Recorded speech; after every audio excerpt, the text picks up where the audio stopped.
Hi viewers, Ayali சீரியலில் Siva இந்திராணியோட bonding யாருக்கெல்லாம் பிடிச்சிருக்கோ அவங்கெல்லாம் இந்த வீடியோக்கு ஒரு லைக் பண்ணுங்க. சிவா இந்திராணி இவங்க 2 பேரும் ஒருத்தர் மேலே ஒருத்தர் நிறைய அன்பு வச்சுருக்காங்க.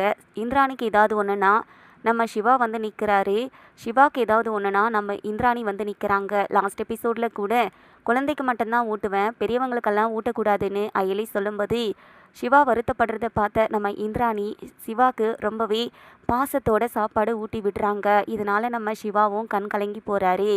இப்போது இந்திராணியோட சொந்த ஊர்லேருந்து ஒரு சாமியார் வந்திருக்காரு.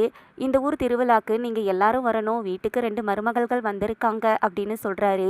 ஸோ எல்லாருமே சேர்ந்து திருவிழாக்கு போகலாம் அப்படின்னு முடிவு பண்ணுறாங்க. அப்போது ரித்திகாவோட அம்மா எல்லாருமே வந்திருக்காங்க. அப்போ அயலி சிவா ரெடியாகி வந்து நிற்கும்போது, ஆமாம் நீங்கள் எதுக்கு இங்கே வரீங்க, நீங்கள் என்ன இந்த குடும்பத்து ஆளா, நீங்கள்லாம் ஓடுகாலி, நாங்கள்லாம் போகிற கோயிலுக்கு வரணும்னு நீங்கள்லாம் நினச்சி கூட பார்க்கக்கூடாது அப்படின்னலாம் சொல்லி ரித்திகா ரொம்பவே இன்சல்ட் பண்ணி பேசுகிறாங்க. அப்போவும் நம்ம இந்திராணி வந்து அயலிக்கும் சிவாக்கும் சப்போர்ட் பண்ணுவாங்க, அவங்க 2 பேரும் இந்த குடும்பத்து ஆட்கள் தான் அப்படின்னு அடித்து பேச போகிறாங்க.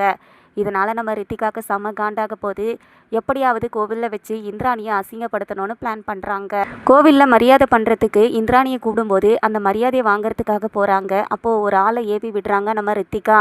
என்னம்மா இந்த மாதிரி மரியாதையை வாங்கும்போது இப்படி தனியாக வந்து நிற்கிறியே, உன் புருஷனை கூட்டிகிட்டு வரலையா அப்படின்னு கேட்குறாங்க. என்ன இது, காசு பணம் இருந்தால் போதுமா, முறைன்னு ஒன்று இருக்குல்லன்னு இன்னொருத்தர் சொல்கிறாரு. என்னம்மா நீ இப்படி முறை தவறி நடக்க பார்த்தியே அப்படின்னலாம் சொல்லும்போது இந்திராணி என்னடா பதில் சொல்கிறதுன்னு பார்த்துக்கிட்டு இருக்கும்போது நம்ம சிவா வந்து நிற்கிறாரு. என் அக்கா ஒன்றும் தனியால் இல்லை, யாரும் என் அக்காவை பற்றி தப்பாக பேசாதீங்க, இதுக்கு மேலே ஒரு வார்த்தை பேசுனீங்க அவ்வளோதான் அப்படிங்கிற மாதிரி பேசுகிறாரு நம்ம சிவா. அந்த நேரத்தில் கரெக்டாக பாவையோட அப்பா என்ட்ரி கொடுக்குறாரு.